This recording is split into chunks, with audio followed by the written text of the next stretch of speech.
Well, I suppose at some point, sooner or later, we should probably start doing the podcast, shouldn't we? No time like the present. This is going to be after the Terrifier one. So, like, only or is it gonna be- chronologically, right. but in spirit, it will be before. Okay. Because we did this Terrifier review, but we didn't bother to explain what we were doing or why we were doing it.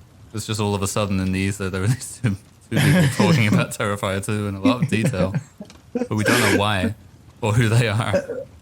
To be fair, if you found that episode and you listened to it, you probably wouldn't think that at all weird, and you'd never maybe listen to anything else. But if you noticed that it was the first one, well, then that would change things. Yeah, you think, what's the idea there? Yeah. To be fair, we didn't know. Yeah. Yeah. The reason for that is because originally I was just gonna have Aaron here, who's the other voice. My name's Sean. His name's Aaron. Yes. I was gonna have Aaron here as a guest, on another podcast of mine to talk about Terrifier 2. And then, I don't know, at some point along the way we went, well, it doesn't suit that other podcast. So let's just put it out as its own thing. And then, well, what if we want to do more of that? We like talking about these. So let's maybe do a couple more of them. Yeah. And that's why we are where we are now. Although we didn't, we've done it all wrong because we really should have recorded this before getting into the meat of it. Yeah, it's like whenever I tried to watch, because when I was younger, I'm getting into going through the lists of films that you have to see and whatnot, and it came to The Godfather, and for some reason when I was younger, a sequel always seemed more exciting to me than it. So I didn't even know what The Godfather was about, but I saw The Godfather Part 2 on VHS somewhere, and I bought it, and I watched it, and I was so confused that it burned itself into my brain how confused I was for those 3 hours or 3 and a bit hours. So every time I've tried to watch it since, even if I watch it right after the first one, I can't make fucking sense of any of it until this year, when one night I put it on, and Christ Almighty, for the first time ever, I was an hour in, and I was like, hang on a minute, I know what's going on here. Like, what is happening? And then an hour and a half passes, and 2 hours, and you're like, when does it get to the bit where my brain starts running up my ears? Because it's not happening. And sure enough, it came and went, and I was like, wow, that was good. People should talk about that. I'm going to mention it. Yeah. And I suppose that brings up another point. We really made a mistake because we did our first episode was reviewing Terrifier, but not Terrifier 1, Terrifier 2. No. Yeah. I think we give an ample amount of context for why Terrifier 2 happens. But we didn't give any context for ourselves. No, we're drifting. We're drifting. We could be anything, Eventually, about episode 10, we'll be like, all right, in case you haven't... Well, no, by that point, we'll just assume you've figured it out for yourselves. Yeah, put some effort in. I mean, we're doing our bit, so... Yeah, just leave us to it. Well, do you want to lead the way with... Well, I'll follow your... I don't know. I think probably the wisest thing to do would be... give our names first so they can differentiate between the two of us. Because, I'm assuming a lot of people over here in America will just think we have the same exact accent anyway. So there's no way of differentiating us. So my name is Aaron. Not another one. And over there, that's Sean there. Yeah. Good Irish name. Sean, yeah. Sean to be sure. Sean to be sure. Yeah. Yeah, that's who we are anyway. And I don't know. Should we start off maybe saying what we're trying to do here? Like what's the plan?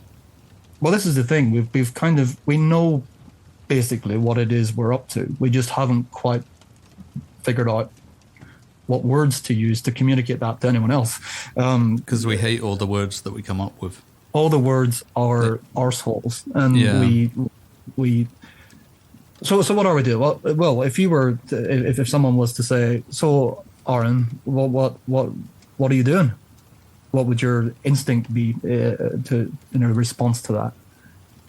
Probably to obfuscate and avoid the question and change the subject to ask them what they're doing. Yeah, I'll just do, oh yeah, well, think about it like this. Have you ever seen Terrifier 1? Well, let me tell you about Terrifier 2. And then I'll just kind of recite more or less all the talking points from our first episode there. And then by the end of it, they won't be asking anymore.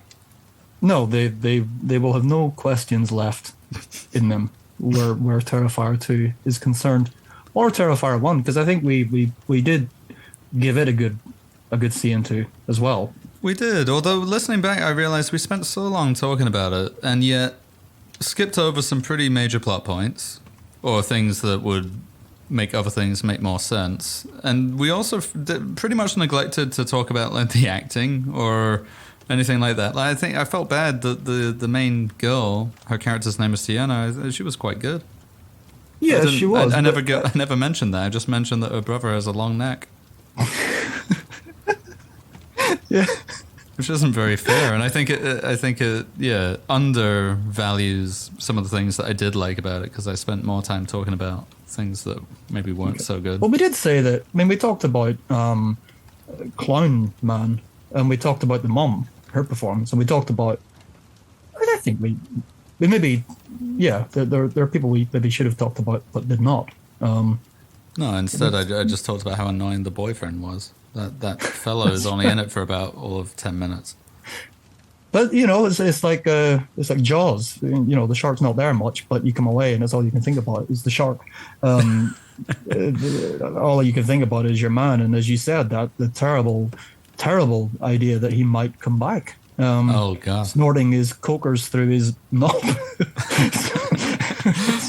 Oh, it's got a new device, a new delivery device for my cocaines. I got a cock from you to piss up me cocaines up into me head. Actually, I like our version of him. Yeah, if we brought him in as a villain, then I think you're talking. But yeah, the sad truth, the reality of it is quite dull. It is. Just, yeah. All right, no, let's be serious now. Come on, let's. All right, okay. I'm sitting up. Had some technical problems, but I'm gonna power through. That puts me in a foul mood when I have tech problems, and then I'm just slumped and I'm not having it and not in the right frame of mind. But I'm gonna try and change that now. Well, nobody will be feeling uncomfortable about that. No. Nobody listening will go, oh, for fuck's sake. This is really tense and weird. It's like, God. Yeah. What needs to happen is someone needs to make a podcast about this podcast and why it is that it's so tense and uneasy, because that's something people should talk about. I don't know who would talk about it, but we will. Why don't we do a podcast after our podcast?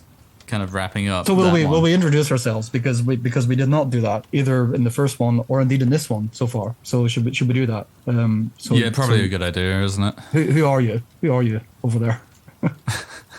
Yeah, we don't even know each other. We haven't even introduced ourselves to each other yet. No, I was trying to see what the fuck was wrong with it. Yeah, with YouTube. We recorded that first podcast was recorded on chat roulette. We just came across each other and started talking about clowns. I did come across a guy on chat roulette one night, and we just talked about zombie films for a while. I do remember that. He worked in Target in one of those American shops. They do like zombie films in Target. Yeah. Every employee. Yeah. Fuck. Here's the problem. The problem is I really don't I don't enjoy talking about myself at all, and I never know what to include or what not to include, what's relevant, what's not. So the long and short of it is that I'm Sean, and I'm here to talk about grim things, please. Yeah. Well, that's enough, People enough. can assume that if you're here, you've probably got good reason to be. Yeah, not really. I just kind of wanted to. I think that's reason enough. Yeah. So Aaron over there and I have had I don't know, for what, 5 or 6 years, however long it's been. Yes. Every now and then popped in and had chats about these things. I can't speak for you, but at least as far as I'm concerned, there aren't very many people in my life who have seen half of the stuff we're able to talk about with each other. And if they have, it's because I've made them. Because you've, Yeah, so I've lost some friends that way too. But, so there's some sort of rapport there, and some films we talk about that I don't think many other people tend to. Or if they do, it's for all the wrong reasons. Yeah. But we have the right reasons to talk about it. Yeah, only the right ones. I think a lot of the things that we end up talking about, well, as you say, I mean, people can be quite dismissive of these things, or the opposite. They can be, there's like a received wisdom about a lot of things, and we tend to sometimes question the response to things. I don't know. It's just as you say, it's not that we're accessing any great store of knowledge that isn't available to anyone else. It's just that we tend to talk about things that other people maybe don't care to talk about, and maybe some people would like to, to listen in. And don't use any of that. That sounds terrible. If I heard someone saying that on a podcast, I would throw my phone out the window. Well, yeah, but I sort of know what you're getting at. We're drawn to much the same things, and we tend to take them seriously in a light-hearted, podcasty way. Casting an askew glance at. Now, here's where we have trouble coming up with the right word to describe it, because we're talking about things that are, in big scare quotes, provocative, challenging, controversial, too hot for TV. All of these things that they're just not words. They're words that you tend to see on like a Frankie Boyle poster or something. Yes. You don't really want to associate yourself with them unless you're like that. But we're not. Yeah, I mean, I can't speak for every horror podcast out there, or horror adjacent, horror themed movie podcast or whatever, because I haven't heard all of them. In fact, I would say I haven't even heard most of them. Probably a very small fraction that I've heard. But when I have, they're fine for what they're up to. But I never really hear what I want to hear. So I decided to make a podcast that I would want to listen to. Well, certainly like the 16-year-old me who was perhaps still a bit apprehensive about watching some things might have done well to have listened to a podcast like this. So we're looking at things that in some way can be said to be those things that you listed: challenging, provocative, whatever. Not necessarily in the not necessarily in a Terrifier 2 way. It might be a different kind of challenge or whatever. Yeah. But I was broad thinking spectrum. So I was gonna because I was thinking like, where does like the things that are properly provocative or disturbing, or they don't have to be those things to be on this, but some of the things on this will be. And I was thinking, well, where did that come from in me? Yeah. Like, was there? And there are certain things I can point to. Like maybe I encountered sort of formative years, things that made an impact that was different to what other stuff was doing. Yes. And I was wondering if there were things that you can look back to and point at as being things that kind of. Yeah, I was going to ask you the same question. So good. That's good. We can both talk about that a little bit. I don't know if there's any one particular thing that made me gravitate perhaps a little bit more towards the, I suppose, extremes in various senses of the word. But yeah, again, you don't want to say extreme. That makes it sound like, Yeah.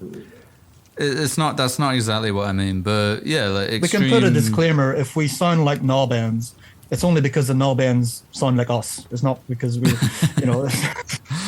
Yeah, no, there's some truth to that, I reckon. I don't know. For a while, I remember when I was a kid, I was very curious always to see things that I wasn't supposed to, which I think is probably a fairly common thing for a lot of kids. But the difference is that I would become almost obsessive about things that were somewhat forbidden, or at least forbidden to me. And that, could start off with like Leon the Professional. I saw the cover, my dad had it on VHS, and I saw the cover and I really wanted to watch that. And he said, no, quite rightly. I was probably only about 6 or 7 at the time, but I really wanted to watch it. And so I would sneak it and then watch it. Probably didn't understand half of it, if not more. And then things like, the Michael Jackson Thriller video I really wanted to see, and my parents were worried it would frighten me. So I had to sneak watch that. So all of that kind of thing, which I suppose, now I'm talking about it, is probably similar to how a lot of sexual fetishes start, where you having to do it sort of under cover of darkness. Yeah, so that's probably like the formative... Yeah, a bunch of those things. Being a child and wanting to see things that I wasn't really supposed to. And then always in my imagination, I'd build it up to be so much worse than it actually was. So then you go, oh, okay, well, I was fine with that, so now I'll push on. And there's no real logical endpoint to that kind of pursuit. Well, actually, I suppose there is, but... Do you remember seeing something and thinking... Actually, no, this isn't fine. This is... Yeah, at various points in my life, I've come across those. But it doesn't stop the pursuit. But when you were younger, I mean, when you were thinking about wanting to see Leon or whatever, was there something... Oh, I see. I think said, like, yeah, was there something that you got to and you were like, actually, shit. Rewind, I don't want to have seen this. Ooh, actually, not really. No, not at that age. No, granted, I don't think I ever watched anything all that bad. I think I saw The Exorcist when I was 9 or 10, maybe, which really isn't appropriate. But it didn't. I don't know. It didn't bother me all that much. And if anything, it bothered me when I was older, and able to understand it a little better, or just have a deeper understanding of it, then it became more frightening to me. Whereas when you're that young, when you're 8, 9, 10, it's mostly reacting to imagery, and I survived the imagery just fine. I really can't think of anything any kind of brick walls I hit then. I hit them later when I, was able to kind of independently go out searching for more and more challenging stuff. But that started, a kind of normal progression. I remember when I was 11 or 12 and I started getting more into things that sort of pushed, another phrase that I hate, push the envelope somewhat in one way or another. So then working back from that, then you go, I think most people, if they decide to start looking, will eventually find Pink Flamingos, Cannibal Holocaust, Sallow. Yes. And there were a lot of documentaries in the UK anyway about the history of film censorship and the BBFC, the British Board of Film Classification. And a lot of those would turn up on TV, or like little documentaries on Channel 5 or whatever about banned films. And I would catch those and I'd kind of take down notes of things that I wanted to see, So if I saw like a gun being shoved up someone's ass in Desperate Living, then I'd be, I'll take that one, please. And I got really obsessed with film censorship in general when I was oddly young, to the point where it was probably very confusing for my parents. So I was about 9 or 10, and I was really, really into the BBFC and film ratings and kind of trying to understand what made what. Yeah. What granted each rating. And to the point where they eventually managed to get hold of an official copy of the BBFC guidelines at the time. I mean, they've changed since, but I memorized this book which explained exactly what can and can't make it into each category of film. So like 12, 15, 18. At this time, they didn't have the 12A, which is the UK equivalent of PG-13, I suppose. And I remember when they brought that in, they brought the 12A in right as I turned 12. I turned 12, and then they brought in this 12A. So all these films that I couldn't go and see in the cinema, now I could have gone and seen them at any old age. So that was annoying. And I went on Radio 4 to talk about it at the age of 12. I cannot remember how that came about. I don't know if my parents signed me up for something, but yeah, they called me and they were like, and here's a real life 12-year-old. Here's his opinion on all of this. And I think, I said something to the effect of like, well, it's good, obviously, because there are lots of films that some kids are able to handle and some aren't, and it should kind of be up to the parents. But I mostly was just like, well, I'm furious because this has happened right at the point where it's no longer useful for me. The same thing, this has been a trend in my life. The same thing happened with smoking. I turned 16, and I was a smoker at the time. I turned 16, then turned 17. They raised the smoking age to 18, so I was no longer able to smoke, even though I'd been legally smoking for a year already. Just outrageous. After it, yeah. Yeah, someone's out to get me. I feel like I'm getting slightly off topic, though. No, not at all. That's I don't think you are. I think that's yeah. So were you thinking that might be something like what was your opinion of the BBFC at that time? Was it good thing, or not a good thing, bad thing? Yeah, it's difficult. I had a kind of like an odd respect for it, like the authority of it. And, I felt very privileged at this age to have a copy of their guidelines, which I'm sure now you can go on the website and probably read them all. But it felt like insider knowledge. So I could go around telling my friends, like, oh, well, see, the reason that got a 15 is because it had 2 F words. Yes. But one of them was directed at someone. Yeah.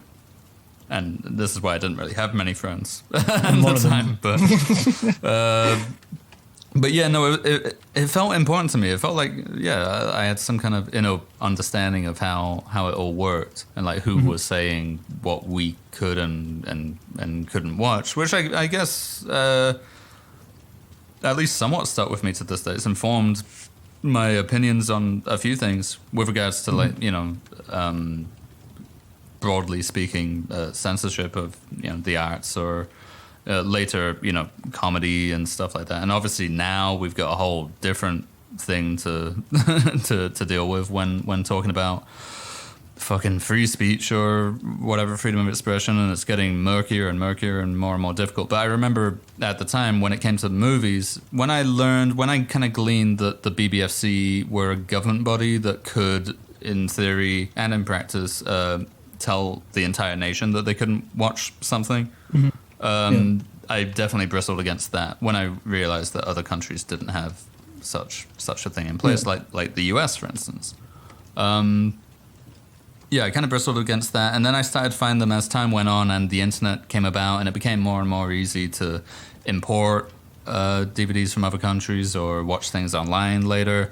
The BBFC started to seem more and more kind of a bit antiquated or a bit irrelevant. So then I remember one of the first times you and I started talking properly was around the time the Human Centipede 2 came out. Yes. And the BBFC banned it. That's right, yeah. Initially. And I can't remember what your take on it was at the time, but I remember being, obviously against that and thinking that's terrible. And then other people, at least, were, to me, surprisingly happy with the decision because they were like, well, yeah, it's trash. There's no artistic value to it.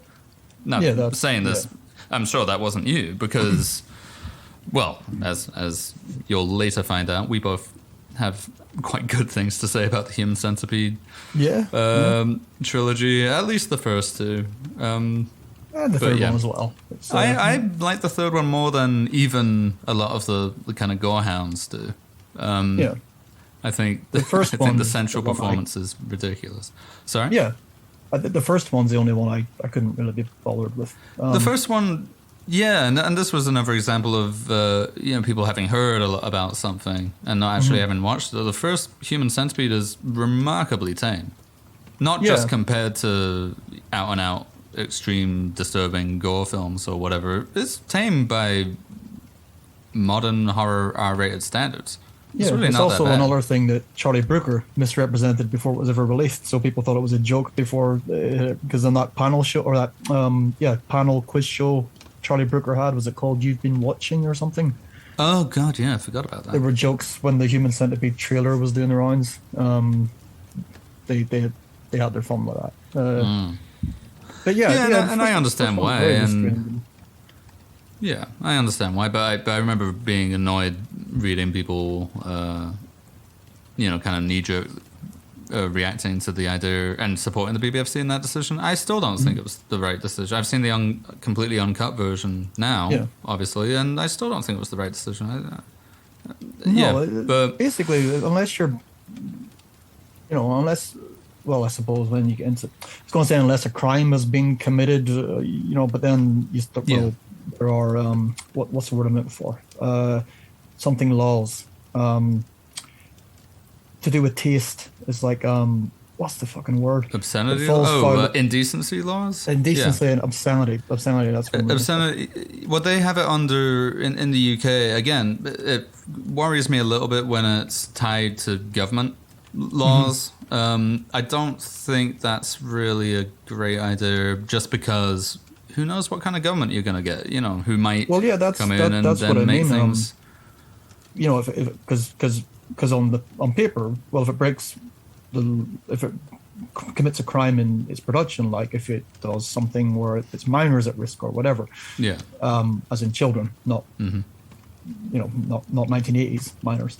Right. But if it does something like that, then you can understand. But as you say, Well, yeah, like in yeah. terms of what's indecent and what's obscene, well, it's like who gets to say that really about a lot of things. Yeah.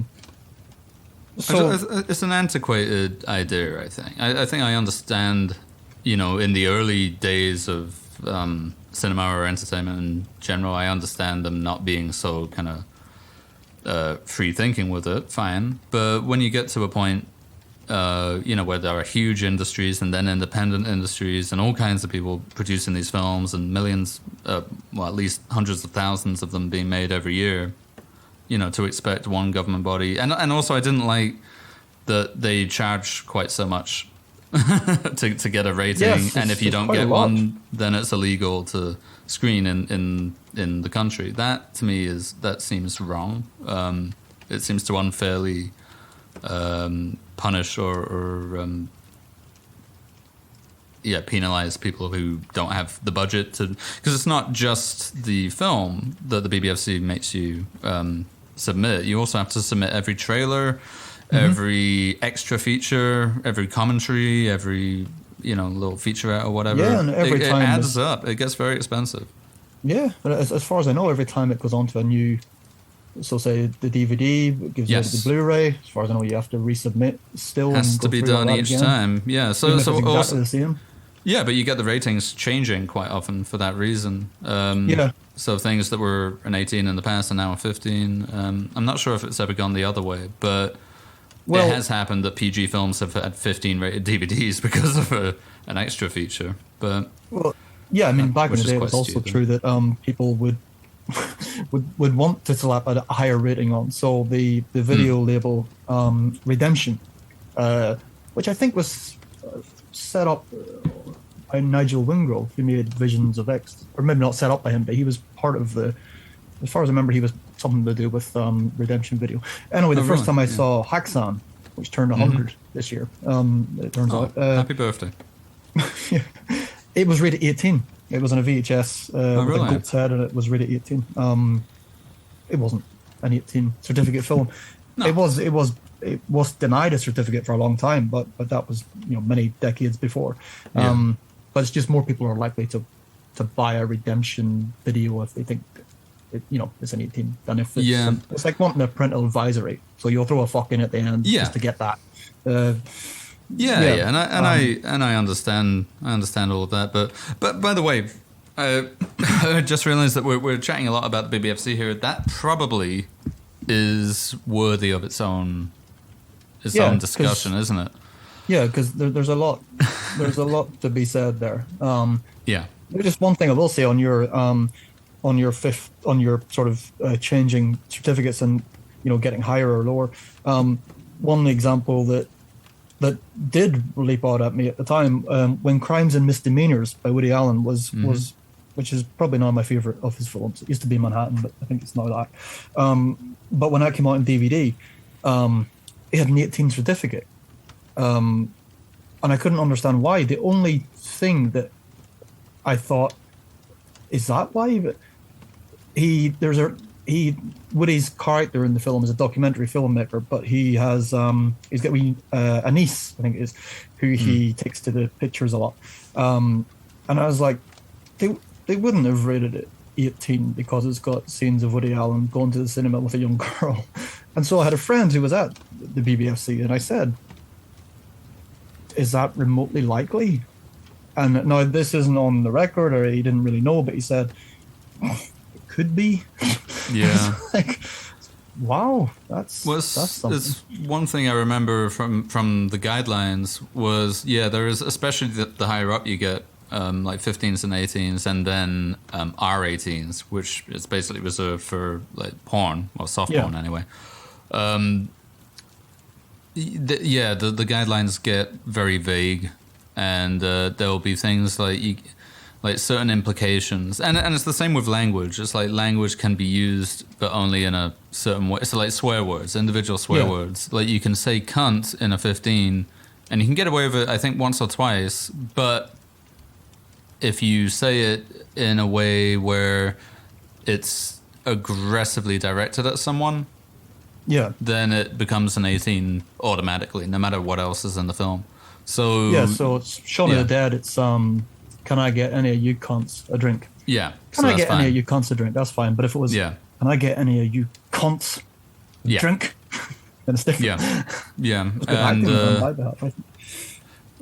but I remember thinking, that's I sort of understand it, and it's to do the BBFC compared with the MPAA anyway. They're really concerned about imitation, about the audience, especially of youngins, imitating things. So they're also, they have a big no-no, or I think they've calmed down on this a little bit, but they had a big problem with headbutting in movies. Yeah, that's right. So a lot of things that we see in the UK are slightly cut to remove headbutts. Again, I think if they've been resubmitted more recently, then they'd probably pass. But and famously the nunchucks and stuff from Enter the Dragon was cut out.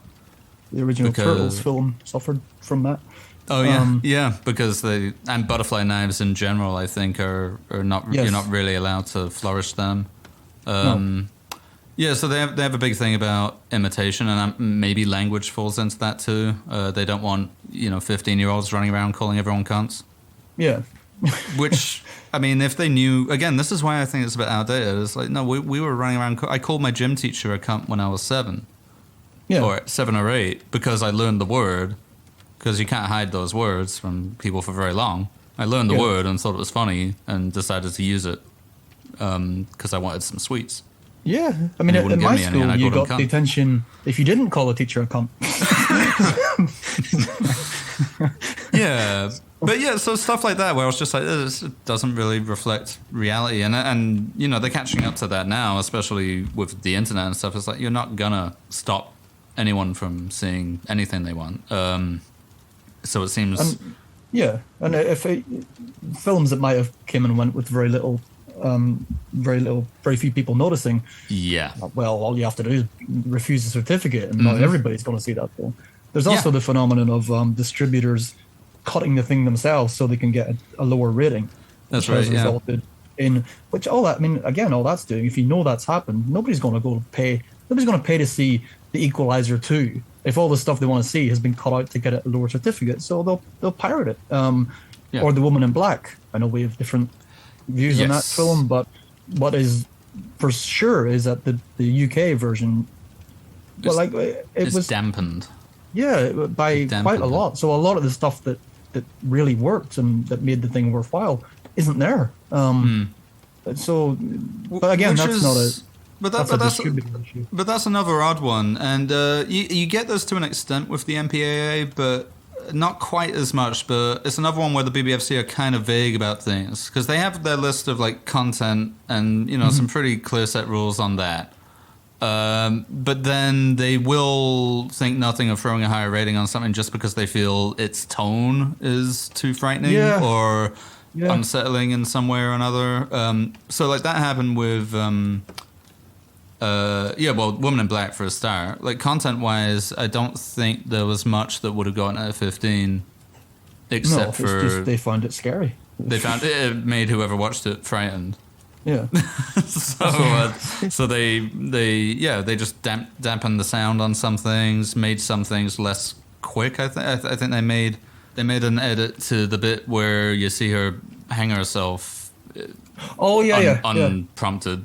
She's in the room and Daniel Radcliffe turns around and she like jumps up and hangs herself. They cut that in the UK and I understand maybe that would have gone at 15 just because of a depiction of suicide maybe. But then you had you've had hanging and other things. But I don't blame I don't think the BBFC have done anything wrong there. I think the distributors did something wrong by the audience, because there's plenty of films. I don't know how many he had made before then, but I'm sure that was 2012. What was the one where he wasn't Allen Ginsberg, he was hanging out with Allen Ginsberg. Danny Radcliffe? Beat Poet. Yeah, there's a Beat Poet murder film. Oh Christ, I don't know. I can't remember, but that wasn't. Nobody said, well, Harry Potter fans might want to see that, so we should lower the rating. So I don't know what you mean. I don't know why they got that. Yeah, that's a financial decision more than anything else, isn't it? But either way, I think we should save that for its own feature. Yes, for its own. Yeah, because there's a lot to say about censorship in general and movie censorship specifically. But yeah, I feel like we're no closer to to anything else that we set out to do here, which is also fine. I'm fine with that. But we should get on to you now, I reckon. I think we should talk a bit about you because you actually have qualifications. You're qualified to talk about this kind of stuff in a way that I'm not. I'm not qualified in any way. I don't have any degrees in it. Don't have any anything except for opinions. Well, opinions, but they are you're doing yourself a disservice. You also have a lot of experience of areas to do with production and whatnot that I don't. Sure. But either way, how did you get into all of this? Well, I was thinking like so the things I remember. So as difficult as it is to believe, I'm quite old. It's baffling, really, but I think it's true. So I'm old enough to, because I was thinking like, what started this? What the fuck? What was happening? What was it? What are things that I reacted to? And I had the same things you had going on. I just had them going on a bit earlier. So like, there were things that I wasn't allowed to see. But there were things that I was allowed to see. So I was quite young, maybe 7, 8, 9, that sort of age, when a lady up the road, or my mum used to do some child minding for her. And one day I noticed that in her video cupboard, one of those video cupboards that just have a few blank cassettes and a sort of tracking, cleaning video, and then this one film for some reason. Yeah. That nobody seems to know why it's there. It's just it's been there for ages. So it was Nightmare on Elm Street 3. Yeah. And I saw this and I really wanted to see it. And eventually it was all right. I was allowed to see that. So I think that's the first horror film I remember seeing, but I know there are many that I wanted to see and wasn't allowed to, and it kind of stuck. So I vaguely remember the video player happening. And one of the first things there was a shop in town that were selling their videos off. And one of them was the making of Michael Jackson's Thriller, which had the Thriller video, and then what I thought at the time was I thought it was very boring, the making of. But Oh, you probably, did? Oh, I loved it. well, I was I only watched wee, that so over and over again. Yeah, well, I I like the was makeup bits and all 7 or that, but so. there was Yeah. a long choreography bit where they were in a gym or something dancing, and I didn't Yes, like that. yeah. I couldn't be bothered. I probably feel Fair different enough. now, but so there so it was a novelty for a bit, um, and it's weird because people seem to know about things like BBFC decisions and whatnot that otherwise would not know about these things. So, like, my dad is not a great fan of anything too far fetched. The bot. So, like, he wouldn't watch a sci-fi space thing. He'd be like, "Oh, no, I'm not watching that." And many horror films he won't be over with. And he doesn't like blood and guts, as he puts it. Right. But for some reason, I remember when I was very wee, and the video player was just about Evil Dead 2 came into the house, was hired out. And I was sitting on the sofa one afternoon watching it with my dad. And I think I got up to the bit where Ash falls into the puddle and gets up and his face is all evil. And my mum came in and she said, what's that? And my dad said, "It's Evil Dead. Get that chap out of the house or out of the room." So I had to go out and sit in the hall. I wasn't allowed to sit in the room and watch Evil Dead 2. I had to go out and play in the hall because people, like, I remember my mum and my aunt and people saying about Evil Dead. Oh, it's banned. Yeah. It's been banned. It's too much. Was it still on the video nasty list at that time? I Or don't had know that? that No, it that was was. over. Yeah, that was over by then, I would think. Yeah. I don't think it.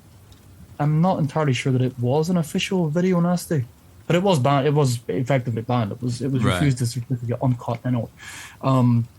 So people knew about this who now wouldn't, but it seems quite strange. How did my mum and my aunt know about, like, they're not interested in Evil Deads or certificates? What the hell?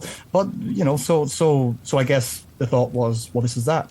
And that stuck. So I didn't see Evil Dead 2 until I was like 15, long after I'd seen Christ almighty, many things way more, like demons, for example, and stuff like this. But Evil Dead 2 was a no-no. And then when I saw it,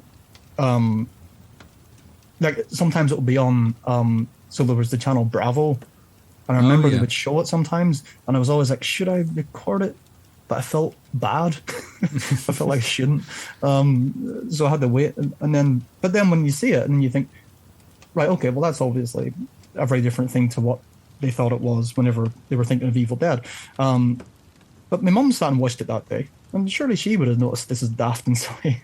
And yet still it stuck. And the other thing was The Exorcist, because you couldn't get that. That's right. But I remember buying, like, the Dark Side magazine and stuff, and they had these features, and there was that Mark Kermode documentary, which is on iPlayer now in a nice big 80-minute cut. So you had those sorts of things, but you couldn't actually see the film. But sometimes people would have a copy. That's so it right. would come into the house, and it would be this version. It would have, like, it would be dubbed over in 4 different languages, running backwards or forwards, subtitles clattering all over the place, none of which made sense or were in any language, and you had to sort of squint to sort of make it out. But even then, like, that kind of added to the allure. It was like, but it wouldn't be allowed in the house. It would be left in a field outside. But then that meant that when The Exorcist 2 was on, well, it had its proximity to the first one, which could not be seen, meant that it had this, which, having watched it recently, I mean, I can see why I might have been unsettled as a youngster by some of it, but yeah. So there's a kind of nostalgia for that. But in terms of, sorry, I said all that without even saying what it was I was going to say. The things that I remember really shaking me up in a way that nothing else had done. The first one is 3 Men and a Baby. Because, really? Yeah, there was a rumor, which you probably know The about. ghost. The ghost. There's a ghost. So I heard about that. Along many years, like, growing up, like, so through, well, you go to school at 4, so from around that sort of time till maybe 8, I had heard about the ghost in 3 Men and a Baby, and I'd never been able to see it.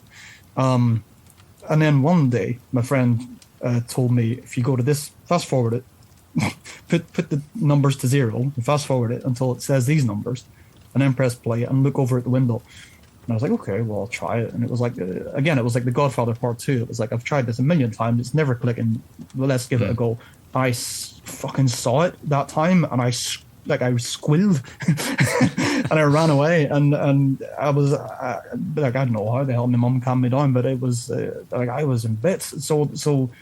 But that What was really, it in the end? Did they ever? what Was it it crew is- member or something, or a reflection? It's or something? I think is it Ted Danson at that point? Well, he plays Or an a actor. cardboard or a cardboard Yeah. cutout. It's a cutout. There's a or cutout something, of him yeah. over at the window, and you can see there's a deleted scene where it's very prominent, Right. which is a bit crap because I'd rather believe it was a ghost. But but yeah, so there was that, and then the other thing, massive, was Ghost Watch. I was about which to I say. think we're gonna have a natter about that. in Yeah, an we don't want to upcoming- get too far into it. But did you saw that when it aired?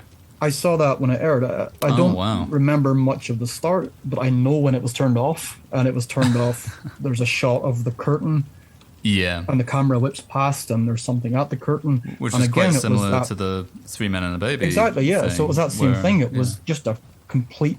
The veil has been pulled away, and I've seen something I wasn't supposed to see. Yeah. And the third and final of the things is, I remember when, just on the BBFC as well, I remember when I remember when Executions was released. So Yeah. that was in the UK. There was a bit of fuss because this videotape had been passed for retail, for sale, and it contained footage of actual execution. So I remembered that vaguely being on the news.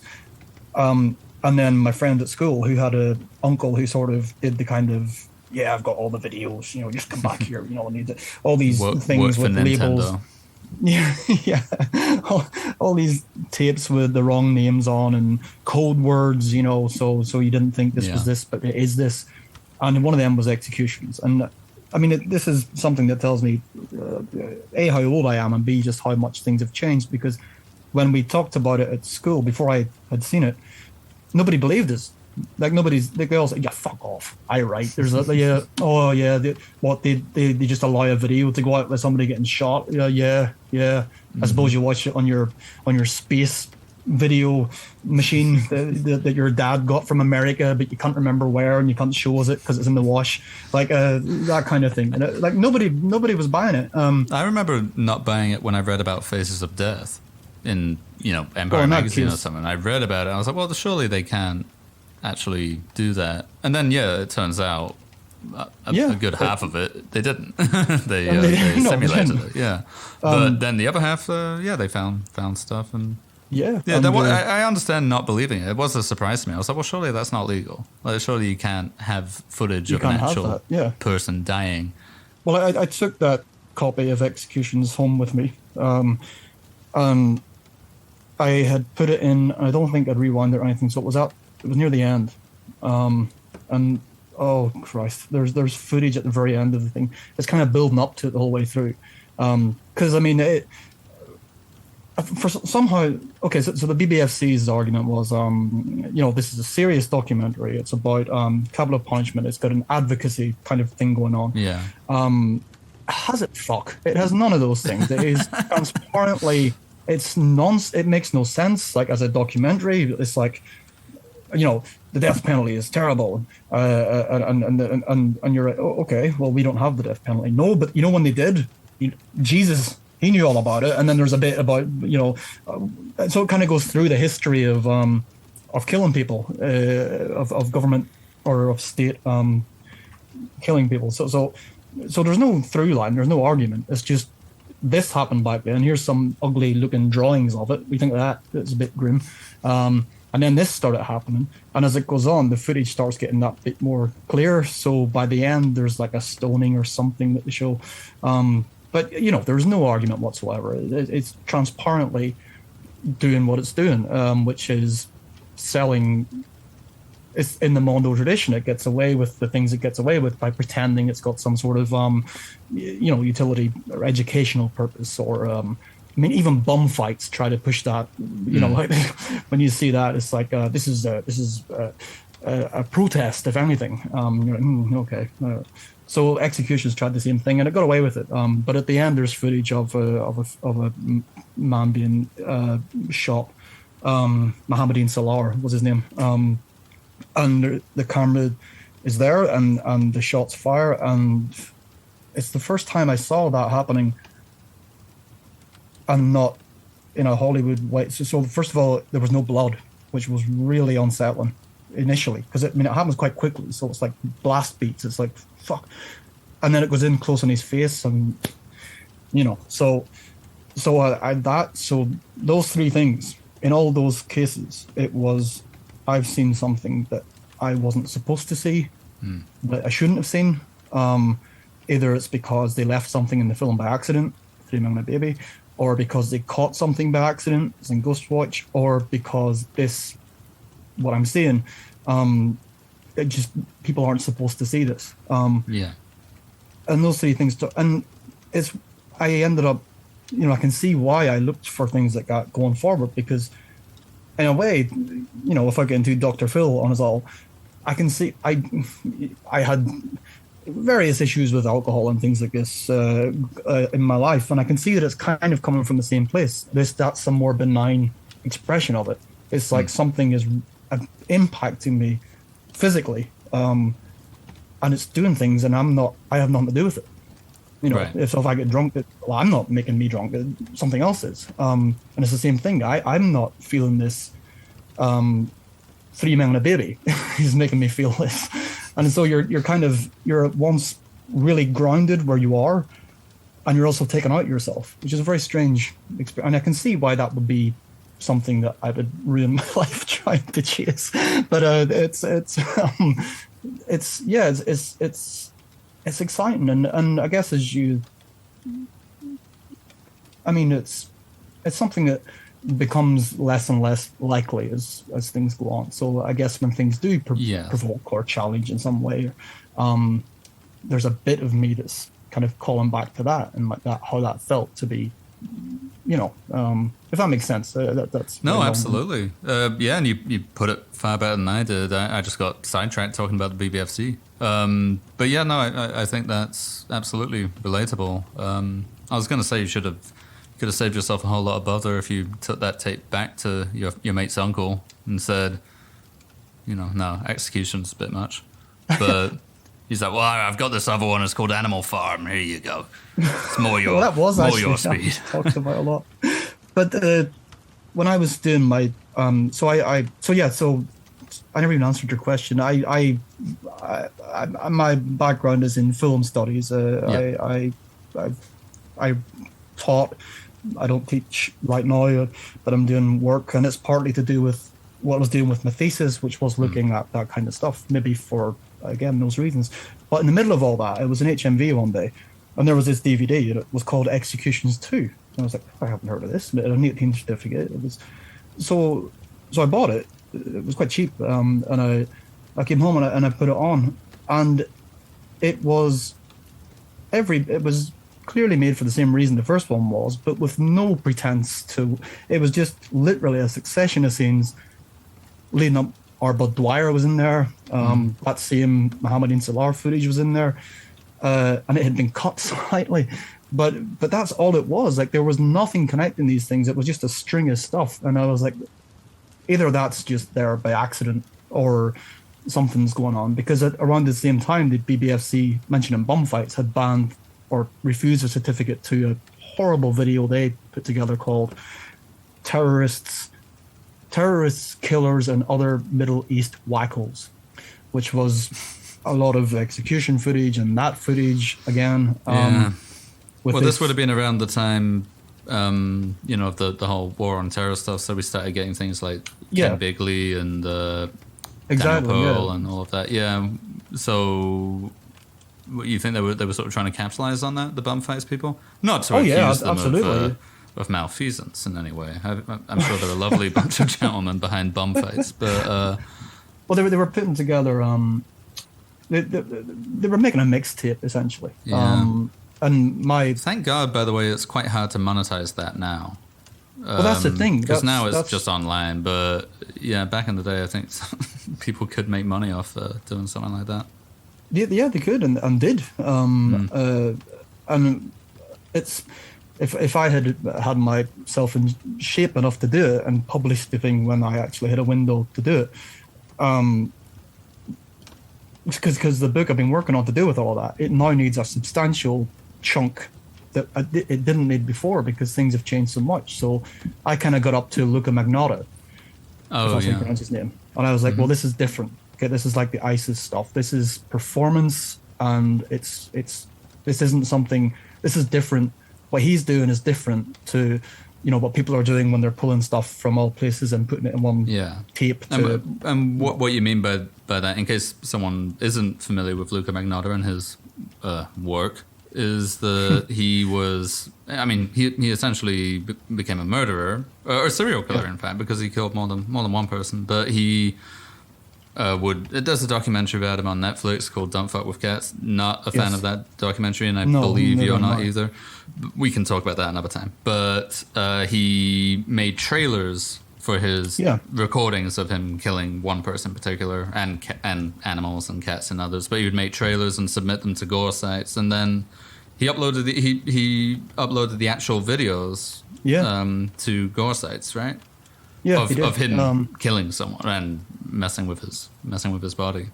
Yes, and as you say, he released trailers for it, coming soon, soon with big 3D lettering and stuff. I seem to remember. And he had some notoriety already because he had of animal cruelty. I don't even want to think about it, but yeah. So I mean, so I was like, I'm leaving this here because the approach I've used and all this other stuff, it does not apply to this. This is something else, and I'm not. Yeah. I know, but now I can't do that. Partly because you say it. Netflix of these things now with Anyway, so there's a whole. It needs another chapter anyway. That's going to take about 6 months. Whereas if I published it 2 years ago, I probably could have got away with leaving it. Well, yeah, I mean, it's an ever-evolving thing, and it was interesting what you were saying earlier about how it becomes harder and harder to, so to speak, chase the high of finding something that challenges you or shocks you, and I'm tempted to agree with that because, to an extent, and certainly when it comes to horror fiction and stuff like this, it takes a lot. It's very rare that I'll be genuinely unsettled or disturbed or scared by something now, but I do also find that my own tolerance wanes and grows, seemingly at random. But for instance, I can't watch, and I will refuse to watch any real death, real execution type stuff now. I just won't go anywhere near it. But I did get to a point in the earlier days of the internet where I'd seen so much of it that I was almost immune. Not to the extent that it didn't bother me, but to the point where I wasn't afraid of anything you could throw at me, No, of course not. And that has changed completely now that I'm older. I can't watch any of that, and I won't. I mean, I guess I wonder if that's the same for you. Like, do you think you got?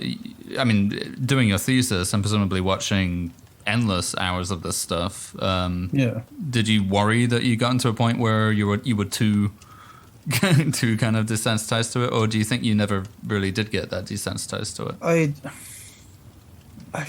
I don't know, because I mean there are things that hung over, like, so that footage that I saw when I was at school, when it would show up in these things, I still was scared of it. Like, I looked away and kind of, but I guess I would sometimes hit against images I hadn't seen, and they would be presenting something new to me, or like it could be anything. It could be an expression on the face or something would but yeah, I mean I watched and I guess if I do run, well, I will try again with the publisher.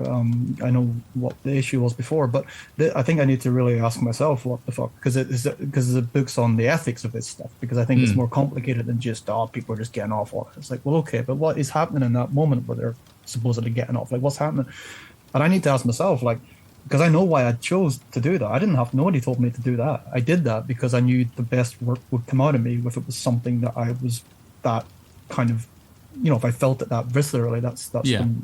so I was using it every bit as much as people who don't have lofty arguments to wrap around why they're doing it. So there's that, but yeah, I don't think it got desensitized, but I think probably some of it left a mark that maybe still. But I think now that's when I get something that's similar to that feeling. It tends to come about not so much from seeing something I feel like I shouldn't have seen or whatever. It's conflict in me that brings it out. So Yeah. I love when I hear that the new Lars von Trier is coming out or the new David Lynch or something, because there's a conflict in me when I see those things that excites me. So on paper, I would say that both of those filmmakers I think are arseholes, and I think their films are frequently repugnant, but they're also frequently brilliant.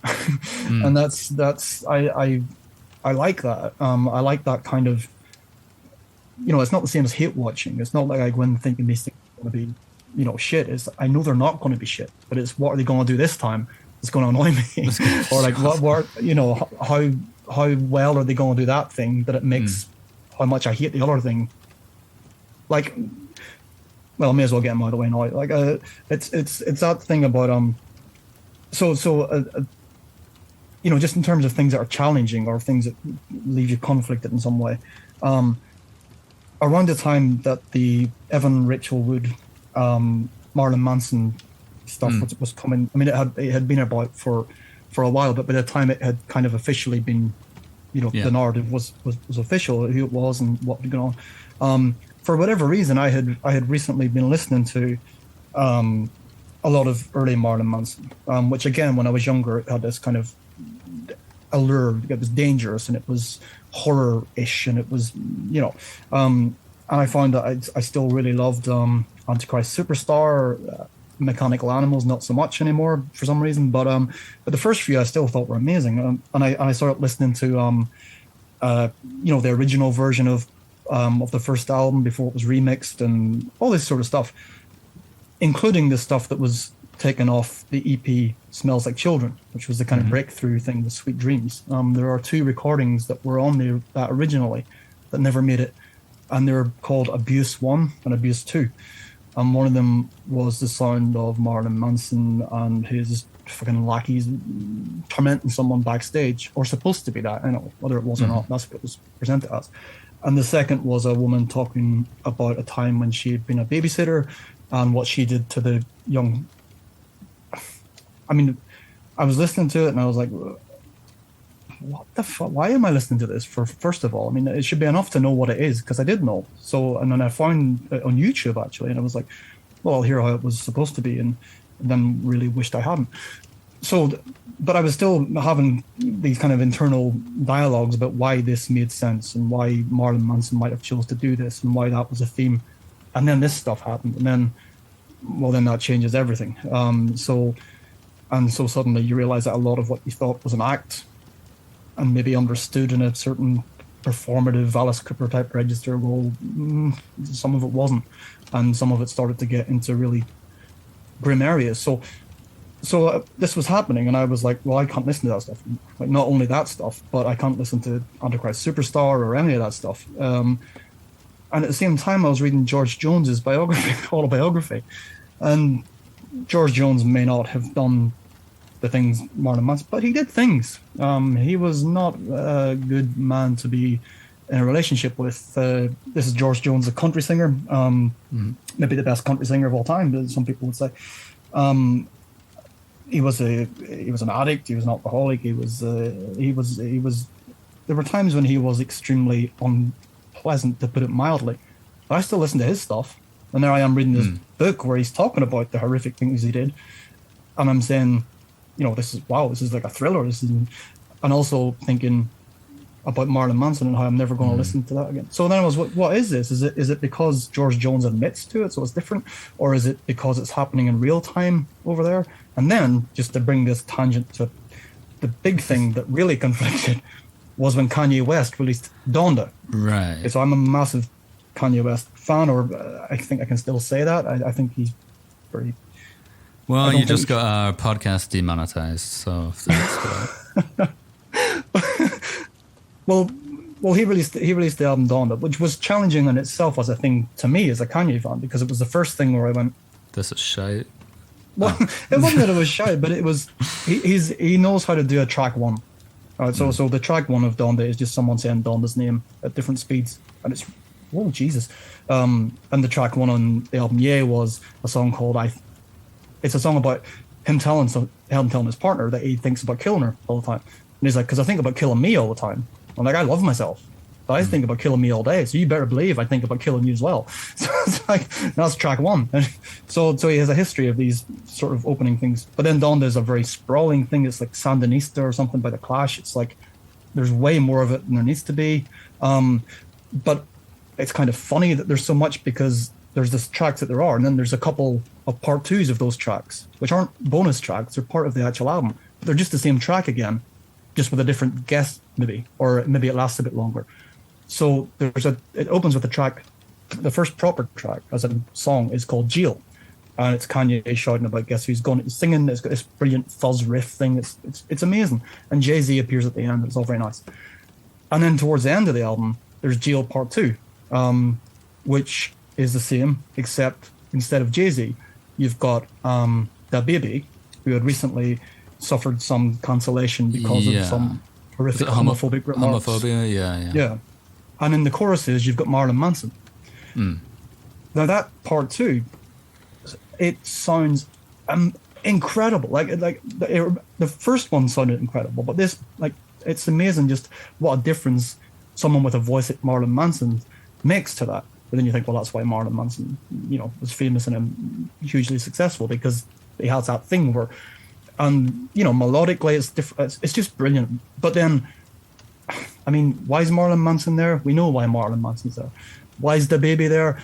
Not only is he there, but he spends his verse telling us that it's our fault his daughter can't eat this week. He uses that exact argument. That's my baby daughter's food you're taking whenever you're... Yeah, well, how about, maybe don't say things that make people think you're a cunt, then people might not, turn on you. It's just horrible. In every way, it is horrible. And it... So my point is that kind of... that challenged in that, because you're forced to think about, why is this horrible to you, and why is the other thing not, or something that's doing things that are clearly really exciting, and but at the same time it's doing something that's, do you know what I mean? I'm kind of losing. No, of course, and I think that's that's a debate that seems to be happening a lot more and more lately, of whether you can separate the art from the artist and enjoy something on its own merits, or do you have to take into consideration things about the artist's personal life, whether or not it's actually a part of the art. And then some people would argue that of course it's a part of the art intrinsically, whether or not the art deals with it or not, it still matters. And I mean, that's a debate. I don't think there is an easy answer to it. I don't know if I have anything similar myself. I think I tend to assume that most people who are able to produce the kind of art that that I gravitate towards the most, so art that is challenging or pushing at extremes in one way or another. I think I tend to assume that it's likely a lot of them aren't particularly great people, not to the extent that they're that I would ethically write them off, but it certainly wouldn't surprise me if someone like, well, I'm not going to name names because then it would sound like I'm accusing someone of something, but or that something, or that I know something, yeah. Which,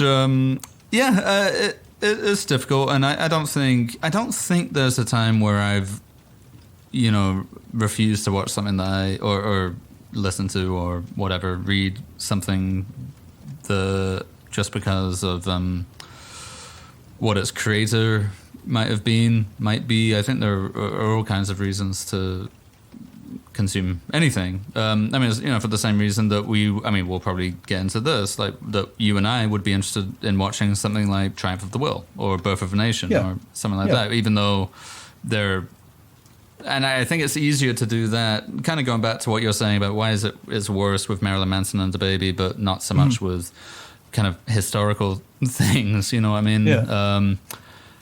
Yeah, if I were to discover that an artist who was still producing work to this day had done something that I found, utterly reprehensible, would I continue to listen to their output or watch their output?